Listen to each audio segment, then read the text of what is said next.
Hey there. So welcome to Module 12. Now, in Module 12, I'm deviating from how the textbook is set up, as I did in the previous module as well. I want to focus more on performance concepts, and we may be able to program, but sometimes just being able to write code doesn't mean we're doing coding right. Now, I've got it broken down into 4 different sections. We'll start out with what is programming performance.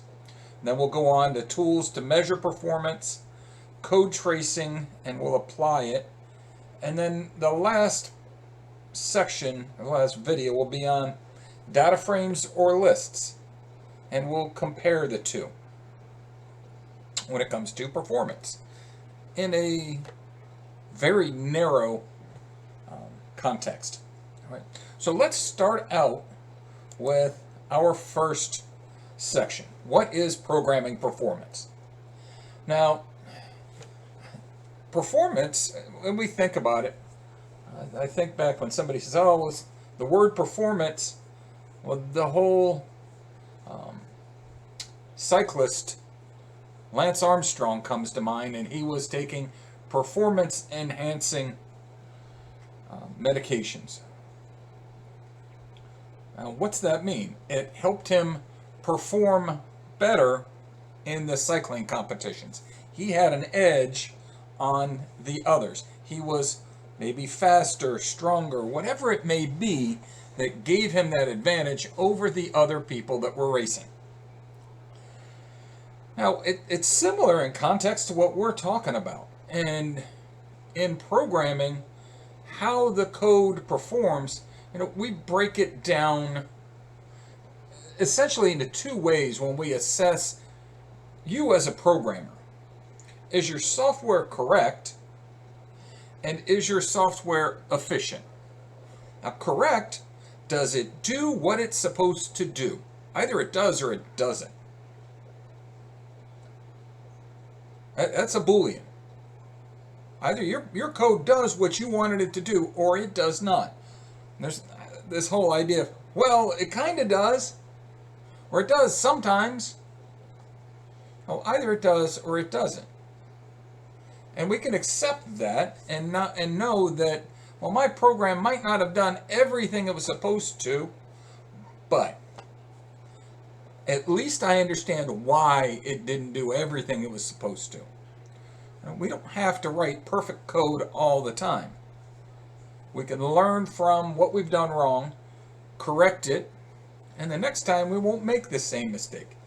And that's something that we have to do. We have to learn from our mistakes as we go along. So the idea of, is our code correct or not? Is our software correct? That should be fairly simple to wrap your head around. The other aspect of it, though, is that software efficient? That can be a tough thing to determine. What is efficiency? And, in job ads, you may not see many requests for programmers who write efficient code, and you may not see many requests for programmers who write correct code. But, that's a big deal. Having efficient code and correct code is what it's all about. You want your code to be optimized so it performs better than somebody else's version, so that when somebody looks at this, it's that person's code runs efficiently. It costs us less to run. And we said, costs you less to run? What do you mean it costs you less to run? Well, I'll dig into that a little more in a little bit, but essentially, we've got to have resources available for our code to run. Processor or processors, memory, storage. These are things that cost money. So the more processors you have, man, the cost of this thing is getting up through the roof. Now, a lot of times we don't worry about it because we're running it in the cloud. What do you mean we don't worry about it because we're running in the cloud? If you're running something in the cloud, yeah, it may not be as expensive as it would be if you had to purchase the infrastructure and maintain it yourself. But if you go look on Azure or if you look on AWS, any of those cloud-based solutions, you're paying by the resources that you're using. The more processors you're using, the more it's going to cost you. The more memory you're using, the more it's going to cost you. The more space you require to store the data, the more it's going to cost you. So we want to do things that minimizes resource requirements. What that boils down to is being efficient. Now, I want to be effective, efficient, effective. I did what I was supposed to do. Efficient. I did it very streamlined and didn't waste resources. Now, we've got a number of different ways that we can go about measuring these efficiencies. And the two that I'm going to focus on in this module are time and memory. We'll deal with memory allocation, how much memory did we use, whatever we were doing, and the time it took to do what we were doing. Say you had two people performing the same job, and the job was to add up 100 numbers. Now, when you're done adding up those 100 numbers, the result is either correct or it's not. We agree there? All right. So, if that's a Boolean, you either did your job or you failed at your job, one of the two. The only other thing is how long did it take for you to complete that job? And if I'm paying you by the hour, how many jobs can you complete in that hour? Now it's starting to make sense. I want these machines that I'm paying for to do as much work with the minimal amount of resources accurately and effectively. So why do we optimize our code? Well, we decrease the response time, which is the total amount of time it takes to respond to a request. And that's the back and forth within the system. We decrease latency. And latency is the time delay between a cause and effect within the system. Essentially, let's say you're waiting in line at the grocery store. Okay. And the cashier is going through one customer at a time. And they've just completed the one preceding you, the person in front of you. And you are next, and you're waiting for that cashier to start scanning your items. And now they're doing something else in the interim. You're having to wait to get processed. That's latency. The longer you're having to wait for one task to be completed, there's this lag in between. The next thing is increased throughput, the rate at which data can be processed. And I just gave you a good example of that. If one person is performing a task 10 times faster than the other one, and it's accurate, man, that's increased throughput. We can do 10 times the work. A higher scalability. More work can be processed within a contained system. Now, essentially, what scalability means is, well, if I did 1, and why can't I do 5? And instead of doing 5 in the time it would have taken me to do 1 5 times, I might be able to get that done in what it would have taken me to do 4 individual attempts because I was already doing it and I had everything there and ready, loaded in memory. It's a good example. So there's a number of different things, what we can do, the benefits of performance measuring. Now, I'm a firm believer, I probably said it in the past, about if you have any hope of controlling something, you better have a method or some mechanism to measure whatever it is you want to control. All right. Whether it's your bank account, whether it's your kids on the internet, coming and going at your neighborhood, whatever it may be, if you don't see what's taking place and measure it, you have no idea what's really taking place. Now, all this comes into play in much larger contexts. In what we're doing so far, add up three numbers. Yeah, that uses some resources, but do we really have to worry about performance of just adding up three numbers? Or printing the items within a list? No, it's in the context of what we've done so far, we really don't have to worry about performance because these are small tasks. But one of the things that I've been doing in the last few modules is taking what we've looked at so far and kind of taken a step back and started to look at it in a much larger picture. Instead of, well, this is just a tiny little program. Yeah, that's a tiny little program. And we can perform that program or that task 1 million times on data from some data set or some database somewhere.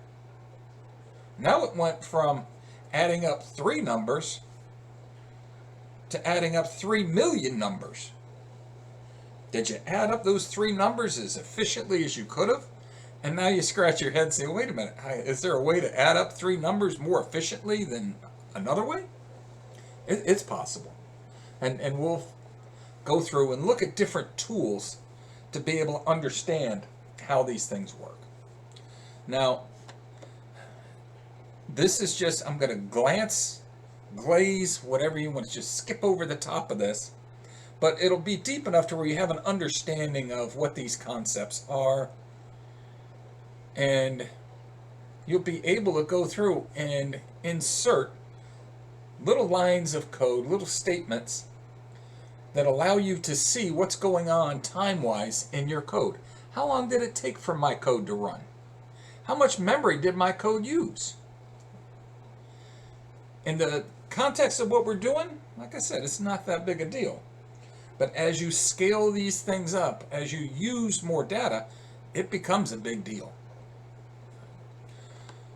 So with that said, I'll talk briefly about the Big O notation. Now, Big O notation, it's something you'll see in a course beyond this. And there's some other things that I'll talk about, just skip over, that end up coming from other courses beyond the scope of this. But if you see the term Big O notation, I want you to at least understand what it means. Now, Big O notation, it's a way of describing the efficiency of algorithms. And we talked before about algorithms. I may have said, well, an algorithm's like a recipe for baking a cake. It's step by step how you go through it. Now, many may argue and say, well, wait a minute, especially those from a math background may argue and say, wait a minute, an algorithm's nothing like that. And if you look at my algorithm and you look at a recipe, you can see distinctly that they're different. And they're true. They're true in what they say. Conceptually, they are similar, though. In the details, they are different. And essentially, let me see if I open this up, if it'll give us some examples of the different notations. Good. So in Big O notation, we've got different ways of looking at, and these are algorithms, how we look at it. They're functions. And over here on the right, here's graphs of different types of algorithms. And each graph has a different efficiency, if you will, a different notation. And what it boils down to is something we call time complexity. How much time it's going to take to perform a certain task because of what kind of task we're talking about, whether it's linear, exponential, logarithmic, any of those things. Okay? That's Big O notation. And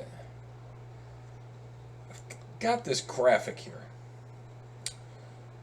And this graphic, if we start down at the bottom of this pyramid, starts out, the foundation of everything is the design of